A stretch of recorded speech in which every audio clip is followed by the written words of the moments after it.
భారత ప్రభుత్వం చేపట్టిన ఆపరేషన్ సింధూర్ అనే కార్యక్రమం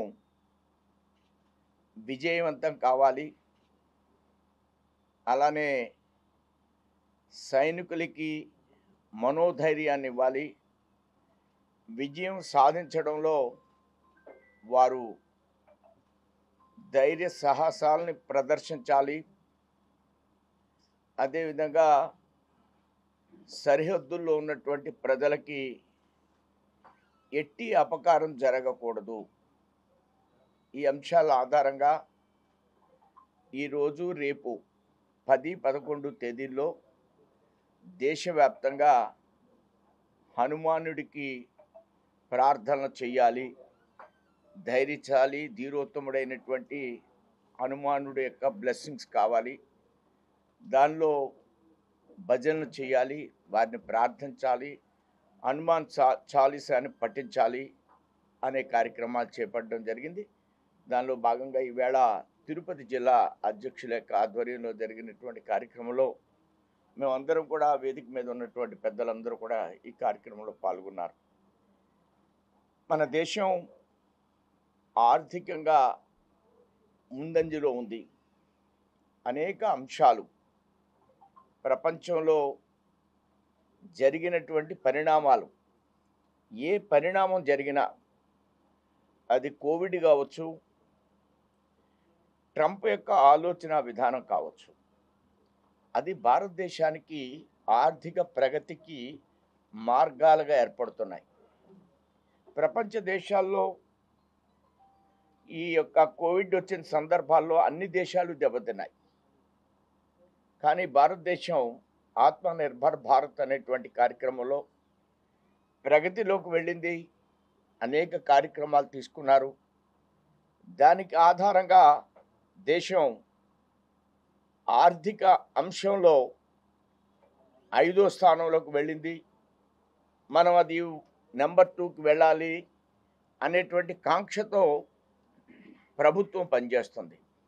ఇలాంటి సందర్భంలో ఈ యొక్క భారతదేశాన్ని దెబ్బతీయాలి, భారతదేశం యొక్క ప్రగతిని దెబ్బతీయాలి, భారతదేశాన్ని యుద్ధానికి ప్రేరేపించాలి, భారతదేశాన్ని ఆర్థికంగా దెబ్బతీయాలి అనేటువంటి ఆలోచనతో క్రూరంగా పైచాచికంగా మనం అందరం కూడా రియాక్ట్ అయ్యే విధంగా పెహల్గాంలో జరిగినటువంటి దాడి మనం ఎవ్వరం కూడా మర్చిపోలేం.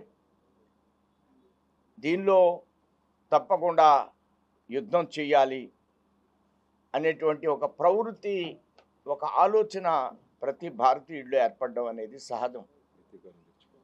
ఒక ప్రతీకారం అనేది మన అందరిలో ఏర్పడింది. ఇలాంటి సందర్భంలో ప్రభుత్వం ఎవరైతే వాళ్ళ దాడులు ప్రజల మీద చేశారు, పైచాచికంగా చేశారు, ప్రజల మీద చేశారు, భారతీయులే కాదు మతాన్ని అడిగి కూడా వాళ్ళ రెచ్చగొట్టే ధోరణితో మన వాళ్ళని అనేక మందిని చంపారు. కానీ భారతదేశం మాత్రం కాశ్మీర్ ప్రజల్ని పాకిస్తాన్ ప్రజల్ని ఇక్కడ మనం ఆలోచించవలసినటువంటి విషయం, తీవ్రవాదుల్ని తప్ప సింధూర్ యొక్క పోరాటంలో ఆ రోజు జరిగినటువంటి దాడిలో ఎవరైతే పైచాచికంగా ప్రవర్తించారో వారి మీద దాడి జరిగింది, వారిని టార్గెట్ చేయడం జరిగింది. సింధూర్ విజయవంతం అయ్యింది. ఇలాంటి సందర్భం మనం ఆలోచిస్తే ప్రభుత్వం ఎక్కడ గాడి తప్పడం లేదు, లయ తప్పడం లేదు. కానీ పాకిస్తాన్ వ్యవహరించే తీరును మనం గమనించినట్లయితే మన ప్రజలను ఇప్పటికి కూడా చంపుతున్నారు. బోర్డర్లో ఉన్నటువంటి ప్రజలను చంపుతున్నారు. దేశం మీద యుద్ధం చేసేటువంటి పరిస్థితిని క్రియేట్ చేస్తున్నారు. అనేక రాష్ట్రాల మీద దాడి చేస్తున్నారు. ఇది వాళ్ళ ప్రవృత్తి, పాకిస్తాన్ యొక్క ప్రవృత్తి. కానీ ఇలాంటి సందర్భంలో మనం ఆలోచిస్తే ఈ మధ్యకాలంలో ఒక పెద్ద ఆయన భారతదేశ నాయకుడు, కమ్యూనిస్ట్ పార్టీ నాయకుడు నారాయణ గారు టెర్రరిస్టులను చంపండి కానీ యుద్ధం చెయ్యొద్దు అని సలహా ఇచ్చాడు. ఆయన ఎక్కడో ప్రెస్ మీట్లో మాట్లాడారు. టెర్రరిస్టులను చంపండి, యుద్ధం చేయకండి. టెర్రరిస్టులను చంపితే యుద్ధం చేసేటువంటి పాకిస్తాన్లో ఉన్నటువంటి సైనికులు కూడా అక్కడే నిలబడి ఉన్నారు. ఆ కార్యక్రమంలో వాళ్ళు కూడా పార్టిసిపేట్ చేశారు. అసలు ఈయన కమ్యూనిస్ట్ పార్టీ నాయకుడా, కమ్యూనిస్ట్ పార్టీ హోదాలోనే మాట్లాడా, కమ్యూనిస్ట్ పార్టీ బాధ్యతలోనే మాట్లాడా నారాయణ?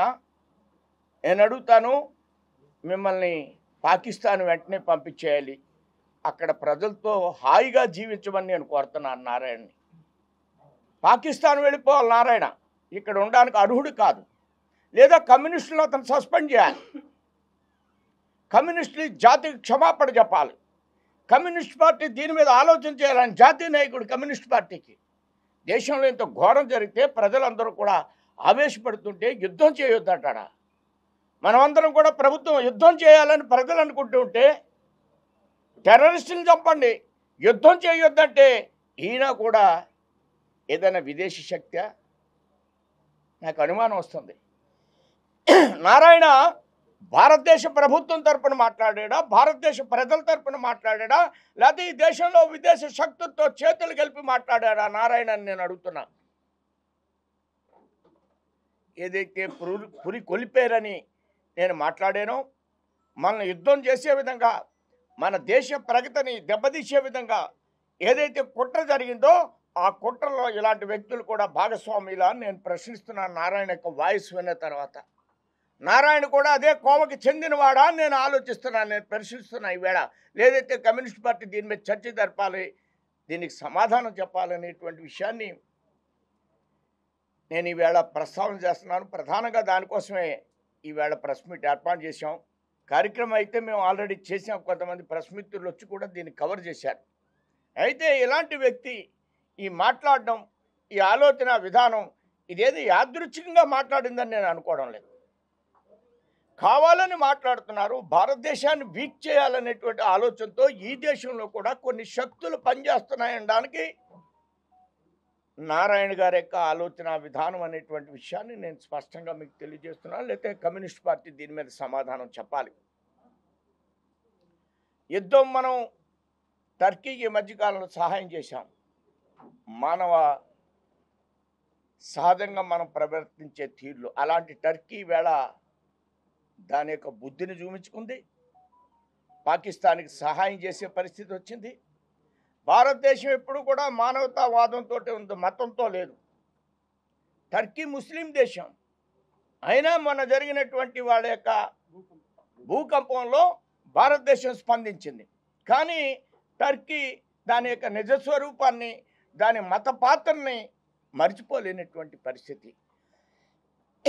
ఇలాంటి అంశాలన్నింటిలో కూడా భారతదేశం అడుగులేస్తుంది.